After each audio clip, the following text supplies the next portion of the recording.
అమృత గడియల్లో update ఇద్దామంటే ఏమిరా కాకిగోలా. ఓ పిల్లగా తాత నేను రా తాతని. తాత నువ్వేమిరా ఎప్పుడు వచ్చినావు? యాదికొచ్చినాడు గాని కొత్త పేరు కొత్త సినిమా మంచి హుషారవుతానులే. అదేం లేదు తాత, ఆయన న్యూస్ షాప్ ఉంది నాదంటనే. చెప్పు ఏది ఇట్లా వచ్చినావు? ఆ పాట వింటావా? యాడ చూసినా నీ పాటనే, ఎప్పుడు లేనిది డాన్స్ మస్తుగా చేస్తున్నారు. అదేం లేదు తాత, ఇక పాటల ఊపులాగా దినేష్ మాస్టర్ తో ఇట్లా ఆడేసినాం అంతే. అట్లాగానే సరే కా పాప మస్తు ఉందని చేసినట్టుంది. అబ్బో సంధిస్తే సురికేస్తాడు. సరే తాత వచ్చిండు, మరేం కొత్త ముచ్చట్లేవారా? బరోబర్ ఉన్నది, అది చెప్దామని మంచి గడియలు మంచి ముహూర్తం వెతుకుతున్నా.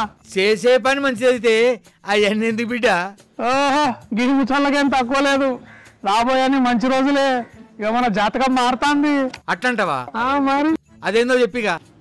పుష్యమి నక్షత్రం గురువారం అనగా నవంబర్ 21వ తారీఖు ఉదయం 11:12 సారంగపాణి జాతకం టీజర్ మీ ముందుకి. మస్తు ముచ్చట చెప్పిన బిడ్డ, అందరు చెప్పేస్తా ఉండు. ఇన్నర్లా నవంబర్ 21వ తారీఖు గురువారం పుష్యమి నక్షత్రం ఉదయం 11:12 మావోడు సారంగపాణి జాతకం టీచర్ వస్తుంది. చూడండి అందరు చెప్పుండ్రి.